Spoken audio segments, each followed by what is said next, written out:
Nicolas Deuz, les marchés financiers sont sous le choc. Les bourses du monde entier accusent le coup après la révélation sur un projet de Joe Biden.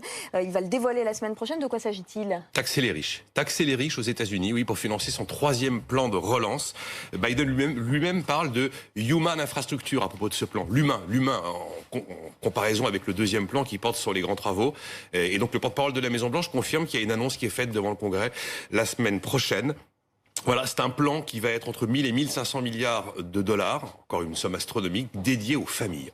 On va parler d'enfance, on va parler de crèche, on parlera même peut-être d'allocation familiale aux États-Unis ou encore de congés payés. En 3 mois, Biden, qu'on disait sleepy, vous savez, il n'est pas si sleepy, il aura engagé sur plusieurs années, c'est vrai, un quart de PIB américain. C'est comme si la France, au lieu de faire 100 milliards de relance, faisait 600 milliards de relance. Mais est-ce que ça veut dire, Nicolas, que les États-Unis vont en quelque sorte créer une sorte d'impôt de solidarité sur la fortune? Quelque sorte, voilà. Alors on va pas taxer le patrimoine, mais taxer les revenus. Étage numéro 1, l'impôt sur le revenu, le taux marginal, donc le taux le plus élevé, va passer de 37 à pratiquement 40, 39,6%.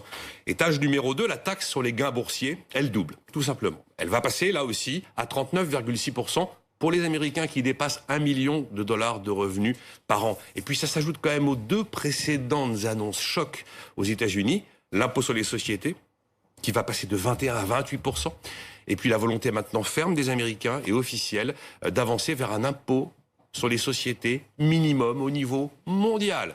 Les Américains disent, allez, on arrête les paradis fiscaux, on arrête l'optimisation fiscale des multinationales. Et donc, ils ont décidé d'aller dans cette direction. Peut-on parler d'un virage des États-Unis sous l'impulsion de l'administration Biden? Totalement. Enfin, si le Congrès dit oui, on est aux États-Unis. Mais oui, c'est une volte-face historique aux États-Unis. C'est la fin de plusieurs décennies de baisse d'impôts. Si l'impôt sur les sociétés mondiales voit le jour, c'est une révolution de la fiscalité mondiale. Et puis, c'est le retour de l'État. C'est vraiment big government.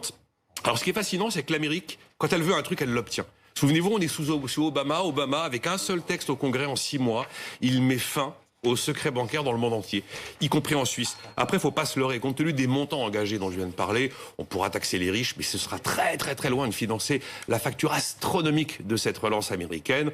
Donc, parallèlement, les Américains vont continuer à massivement émettre leurs dettes à travers le monde et siphonner l'épargne du reste du monde. Parce que quand l'Amérique vend sa dette, les premiers acheteurs sont les Allemands et les Japonais.